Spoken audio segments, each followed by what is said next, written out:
Nama saya Marjuki Kusdianto. Biasa dipanggil Juki oleh teman-teman. Atau kalau di kampus, saya biasa dipanggil Bos.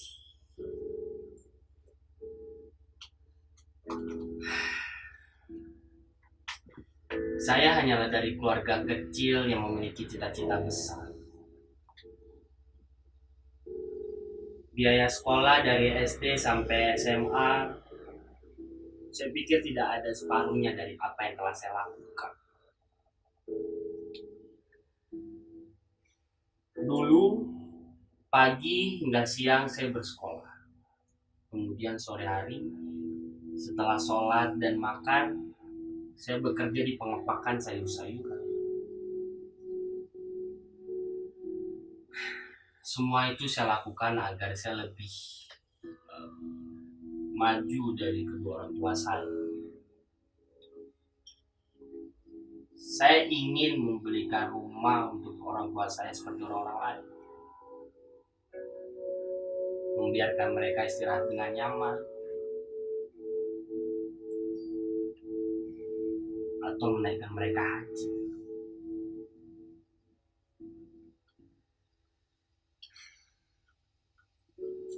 Tapi setelah lulus SMA, saya baru menyadari bahwa saya hanyalah dari keluarga miskin dan tidak pantas melanjutkan kuliah. Akhirnya saya mengurungkan niat saya untuk berkuliah. Sebab biaya kuliah yang sangat mahal, belum lagi saya memiliki 12 adik yang masih kecil-kecil. Mereka juga butuh biaya.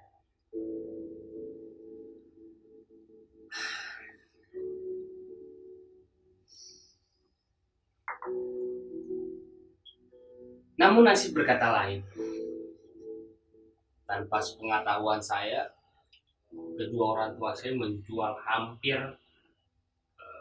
setengah sawahnya dan semua ekor kerbau untuk biaya kuliah saya. Sejak saat itu saya berjanji untuk berkuliah dengan sungguh-sungguh.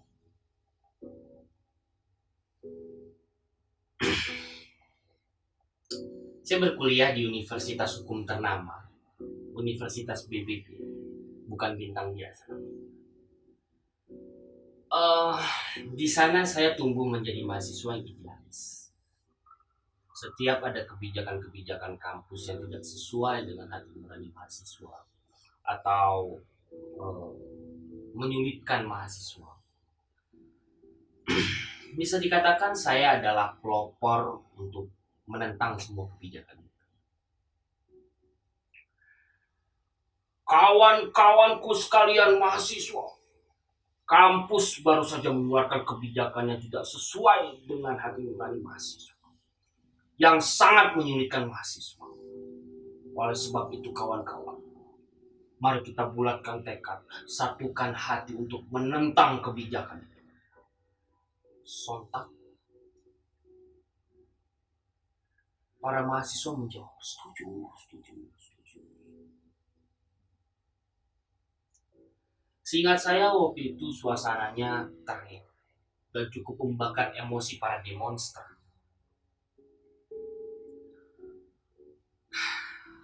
Emosi pada posisi klimaks ketika ada seseorang mahasiswa yang datang melapor bahwa dia dipukuli oleh satpam. Dengan tanpa aba-aba dan tanpa komando, kami semua bertindak brutal.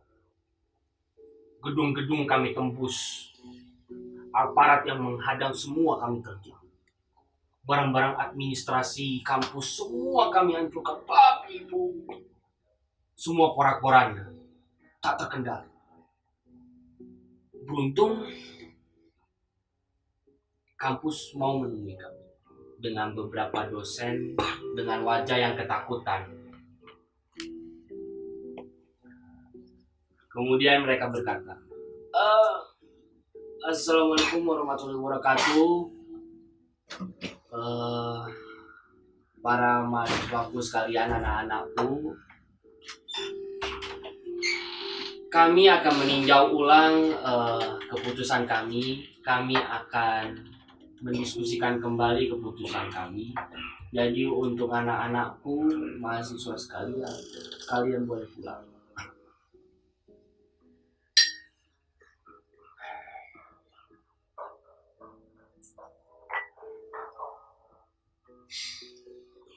Tak usah saya katakan lagi berapa banyak aksi demonstrasi yang sudah saya lakukan. Semua itu saya lakukan untuk menentang semua kebijakan kampus yang tidak sesuai dengan hati nurani mahasiswa.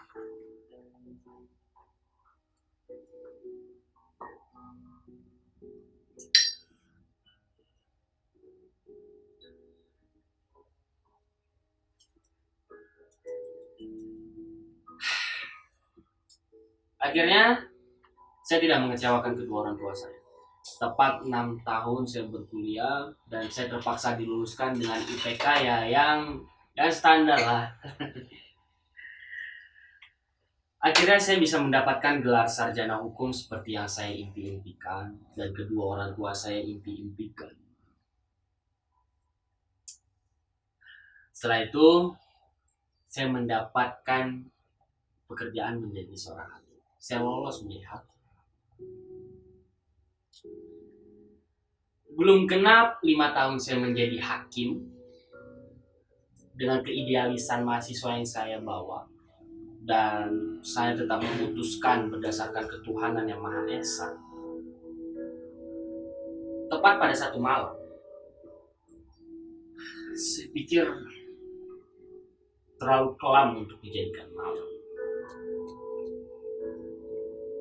Tepat pukul 12 malam, hampir setengah satu, saya lupa tepatnya pukul berapa, ada seseorang yang menelpon saya.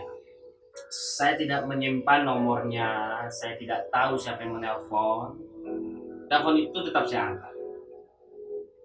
Dan ternyata dia adalah orang yang ingin saya memenangkan kasusnya di pengadilan. Langsung dengan emosi yang memuncak, saya maki-maki betul penelpon itu.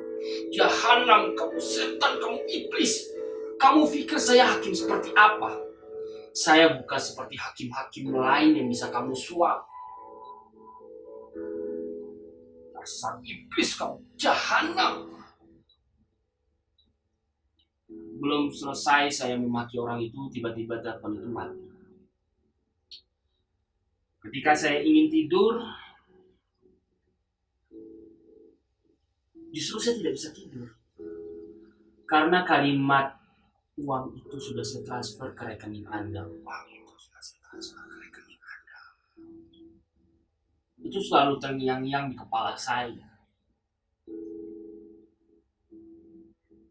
Bahkan teman-teman kantor saya tidak tahu persoalan ini. Mereka pun ikut menjadi pelampiasan emosi saya. Mereka saya maki, saya semprot habis-habis.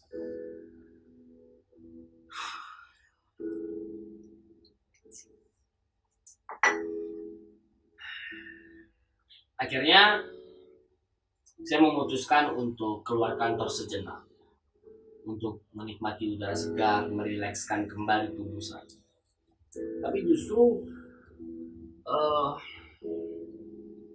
keputusan yang saya ambil salah, karena tiba-tiba saja saya melintasi sebuah bab dan saya terhipnotis bahwa saya ingin membuktikan apakah ucapan orang itu benar-benar nyata atau tidak. Akhirnya saya masuk ke bank itu, saya mengecek rekening saya masukkan kartu saya masukkan PIN saya melihat jumlah tabungan saya.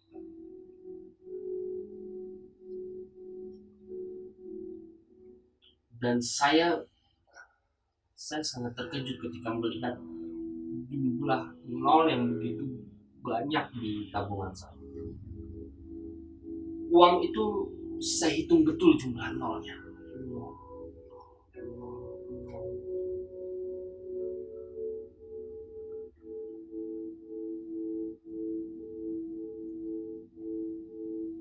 Di saat itu saya masih setengah percaya, setengah tidak.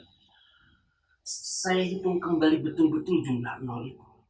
1, 2, 3, 4, 5,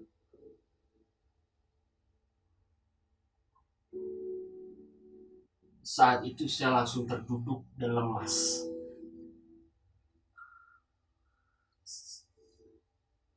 2 miliar. 2 miliar berada di rekening saya.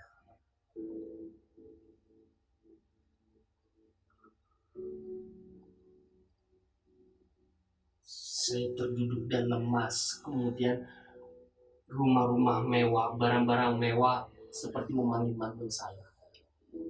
Rumah mewah untuk kedua orang tua saya beristirahat dengan nyaman.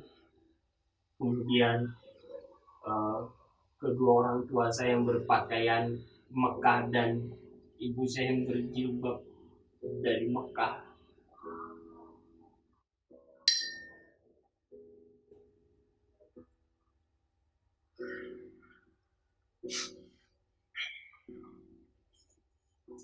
Tanpa berlama-lama, akhirnya saya memutuskan untuk segera pulang dan kembali ke meja kerja saya.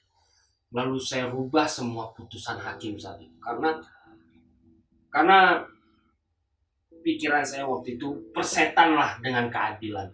Keadilan tidak akan memberikan saya apa-apa, tapi uang 2 miliar mampu membawa saya kepada impian yang telah lama saya impikan.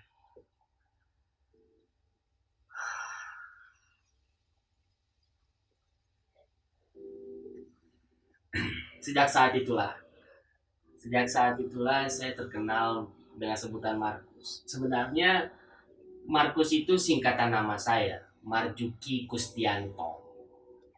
Tapi justru diplesetkan menjadi Markus Maklar Kasus.